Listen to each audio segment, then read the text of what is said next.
কথা ছিল নিজের জীবন কুরবানি করা, নিজের জীবনটা কুরবানি করা। নিজের জীবন না আছে, আল্লাহ আমার কাছে একটা খাসি চেয়েছেন, একটা গরু চেয়েছেন, একটা বাহিমাতুল আনআম চেয়েছেন। এখানে তো আমার নিজের জীবনটাই দেওয়ার কথা ছিল। ওটা না নিয়ে আল্লাহ পাক বলেছেন যে বাহিমাতুল আনআম একটা দিলেই হবে। তোমার কাছে ওটার গোশতও চাই না, চামড়াও চাই না, কিছুই চাই না, তাকওয়াটুকু চাই। তাতেই এত কথা। এটা দামই বা কত? 10-15 হাজার বা একটা গরুর 50,000, 60,000, 1 লাখ টাকা। 1 লাখ টাকাকে আপনি সন্তানের মূল্য দিয়ে হিসাব করতে পারবেন? তো এখানে মূল জিনিসটাই হচ্ছে আল্লাহ পাকের হুকুম। আল্লাহ পাকের হুকুমই সবচেয়ে বড় কথা। এখানে নেকিটা বড় কথা না, বড় কথাটা কি? আল্লাহর হুকুম। আল্লাহ পাকের হুকুমের পিছনে কি নেকি আছে এটা আমি সংখ্যা দিয়ে কাউন্ট করতে পারবো না। আল্লাহ পাক হুকুম দিয়েছেন মানে সেখানে ইনফিনিটিভ নেকি আছে। ওটা 1 লক্ষ, 2 লক্ষ, 5 লক্ষ দিয়ে হিসাব করা যাবে না। এখানে কেন কুরবানি করছি? আল্লাহর হুকুম। যুক্তি বিজ্ঞান দর্শন খোঁজার দরকার নেই তো। তো এবার আল্লাহ রাব্বুল আলামিন কিভাবে বলছেন কোরআনে? আল্লাহ পাক বলছেন, ইব্রাহিম আলাইহিস সালাম বলেন, ইন্নী যাহিবুন ইলা রাব্বি সায়াহদিন, আমি চললাম আমার রবের পথে, তিনি আমাকে পথ দেখাবেন। এই আয়াতটা খুবই মনে শান্তিদায়ক আয়াত। জীবনে অনেক কিছু হয়ে যাবে, কিন্তু এই আয়াতটা যদি তেলাওয়াত করতে পারেন ভিতরে ভিতরে আল্লাহকে পাবেন। ইন্নী যাহিবুন ইলা রাব্বি সায়াহদিন, আমি ছুটলাম, আমি চললাম আমার রবের দিকে, তিনি আমাকে পথ দেখাবেন। রব্বি হাবলি মিনাস সালিহিন, আল্লাহ আমাকে সুসন্তান দান করুন, সালেহীন সন্তান দান করুন। ফাবাশশারনাহু বিগুলামিন হালিম, আল্লাহ বলছেন আমি তাকে সহনশীল সন্তান দান করলাম, সহনশীল সন্তান দান করলাম। এবার ফালাম্মা বালাগা মাআহু সা'য়া, এবার যখন বাচ্চাটা বাবার সাথে দৌড়াদৌড়ি করা শিখলো, মানে এই যে 10, 12, 14 বছর বয়স, এই সময় বাচ্চাগুলো আরো বেশি আকর্ষণীয় হয়। শেষ বয়সের বাচ্চা, এত দোয়া করার পরে একটাই বাচ্চা, একটাই ছেলে, শেষ বয়সের, কেবল বড় হচ্ছে, বাবার সাথে মানে দৌড়াদৌড়ি করতে শিখছে, সন্তানের প্রতি বাবার ভালোবাসা আরো গাঢ় হচ্ছে। আল্লাহ পাক তখনই পরীক্ষা নিলেন, যাতে দেখতে চান আল্লাহ পাক আমার ভালোবাসা বেশি না তোমার সন্তানের প্রতি ভালোবাসা বেশি। সন্তানকে পেয়ে আবার আমাকে ভুলে যাওনি তো? সুবহানাল্লাহ, সুবহানাল্লাহ। এবার ফালাম্মা বালাগা মাআহু সা'য়া, যখন সন্তান ছোটাছুটি করা শুরু করলো, দৌড়াদৌড়ি করতে শিখলো, ক্বালা ইয়া বুনাই, ইব্রাহিম আলাইহিস সালাম বলছেন, হে আমার সন্তান, ইন্নী আরা ফিল মানামি আন্নী আযবাহুকা, আমি আমার স্বপ্নে দেখেছি আমি তোমাকে জবাই করছি। এই কথাটা কিন্তু তিনি গিয়েই তাকে বলেন নাই। তিনি সন্তানকে নিয়ে হাঁটছেন হাঁটছেন হাঁটছেন, কাবাঘর থেকে প্রায় 8 কিলোমিটার দূরে চলে গেছে, যেখানে কুরবানি করি মিনা প্রান্তরে 8 কিলোমিটার দূরে চলে গেছে। সেখানে গিয়ে তিনি বলছেন যে বাবা আমি স্বপ্নে দেখেছি আমি তোমাকে জবাই করছি। আগে কিন্তু বলেন নাই যে আমি স্বপ্নে দেখেছি তোমাকে জবাই করছি, চলো আমার সাথে। জেনে ইসমাইল আলাইহিস সালাম জেনে শুনে যাননি ওখানে যে আমাকে ওখানে গিয়ে জবাই করবে আব্বা, অ্যাটেম্পট নিবে। তিনি আগে জানতেন না, ইসমাইলও আগে জানতেন না। যখন তাকে নিয়ে গেছেন, ওই স্পটে নিয়ে গেছেন যে যেখানে জবাই করবেন বা মনস্থ করেছেন, ওইখানে গিয়ে তিনি বলছেন যে ইন্নী আরা ফিল মানামি আন্নী আযবাহুকা, বাবা আমি স্বপ্নে দেখেছি আমি তোমাকে জবাই করছি।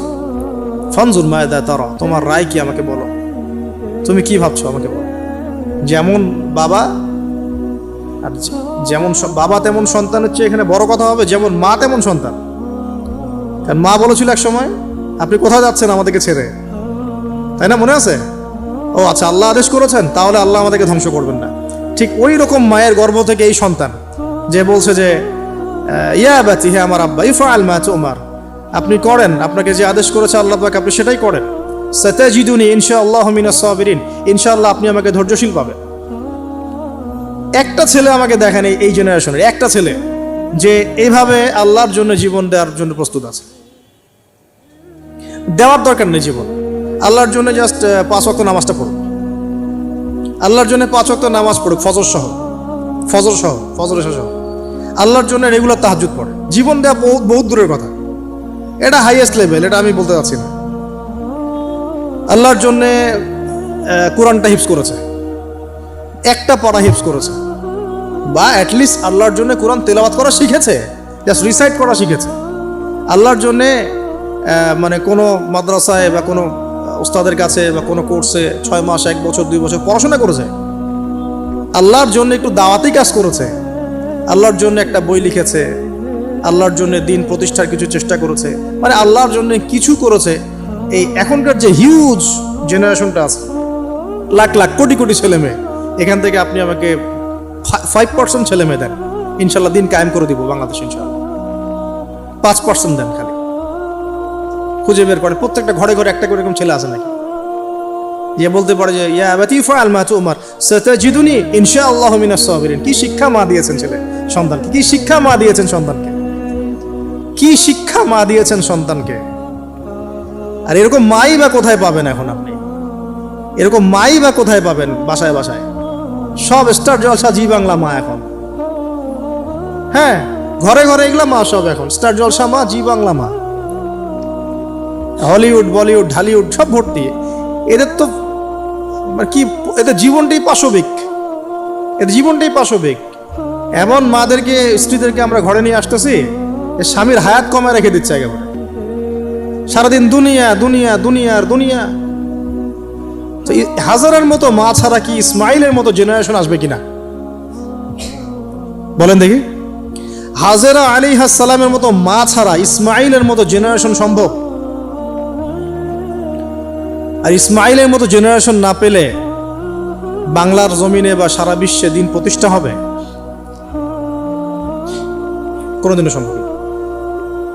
তো ইসমাইল আলাইহিস সালামের এই কথার পরে, এই কথা যখন বাস বাবা তো এখন বুঝে ফেললেন যে আমার ছেলে তো যেই সেই ছেলে না, সে আবার ইনশাআল্লাহ বলেছে, ইনশাআল্লাহু মিনাস ফালাম্মা আসলামা ওয়া তাল্লাহু লিল জাবিন। আল্লাহ পাক এত চমৎকার করে কোরআনের মধ্যে মানে আয়াতগুলোকে নিয়ে এসেছেন, বালাগাত এত উঁচু মানের।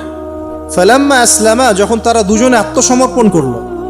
কিসের সামনে আত্মসমর্পণ করলো? আল্লাহর হুকুমের সামনে আত্মসমর্পণ। এটাই ইসলাম। ইসলাম মানে কি? এই যে এইটা ইসলাম, আল্লাহর হুকুমের সামনে মাথা নত করার নাম ইসলাম। আর আমরা তো প্রত্যেকটা কাজের পিছনে লজিক খুঁজি। নামাজ কেন পড়তে হবে, রোজা কেন রাখবো, যাকাত কেন দিব? তো তোমাকে কেন খুঁজতে কে বলেছে? আল্লাহ বলেছেন তাই করব, রাসূল বলেছেন তাই করব, আল্লাহ নিষেধ করেছেন তাই করব না, রাসূল নিষেধ করেছেন তাই করব না। এত যুক্তি দর্শনের কি দরকার? সব তো আমার মাথায় ধরবে না। এই যে ফালাম্মা আসলামা, এই যে ইসলাম শব্দটা এখানে আছে, ফালাম্মা আসলামা, যখন তারা দুজন ইসলাম কবুল করলো না, এখানে যখন তারা দুজন আত্মসমর্পণ করলো, আল্লাহর হুকুমের সামনে মাথা নত করলো, ওয়া তাল্লাহু লিল জাবিন, ডান দিকে উপর করে কাত করে শুইয়ে দিল সন্তানকে, জবাই করার সময় যেমন করে শুয়াই আমরা, ব্যাস এই পর্যন্ত ঘটনা। তারপরে আল্লাহ পাক বলছেন ওয়া নাদাইনাহু ইয়া ইব্রাহিম, তখন আমরা ইব্রাহিমকে আওয়াজ দিলাম, হে ইব্রাহিম, হে ইব্রাহিম, হে ইব্রাহিম, কদ সাদ্দাকতা রুইয়া, তুমি তোমার স্বপ্নকে সত্যায়ন করেছো, তুমি তোমার স্বপ্নকে সত্যায়ন করেছো।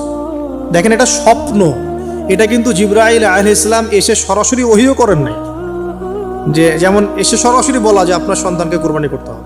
কিন্তু স্বপ্ন এটা আরো বড় পরীক্ষা, কারণ স্বপ্ন শয়তান ওই সময় 3 বার পাথর নিক্ষেপ করেছে না, শয়তান বোঝানোর চেষ্টা করেছে এটা তো স্বপ্ন, ভুলও হতে পারে, এটা তো স্বপ্ন, মিথ্যা স্বপ্ন দেখতে পারো। তখন তিনি 3 বার শয়তানকে পাথরও মেরেছেন, মনে আছে? ওইটা কিন্তু হাজিরা এখনো করছেন না? দেখেন আরো বড় পরীক্ষা, এখানে কিন্তু সরাসরি জিবরাইল আলাইহিস সালাম এসে বলেন না যেটা করেন, বরং স্বপ্নের মধ্য দিয়ে মেসেজ দেওয়া হচ্ছে। এখন তো আমরা অনেকে স্বপ্নের স্বপ্নের অস্তিত্ব অস্বীকার করি।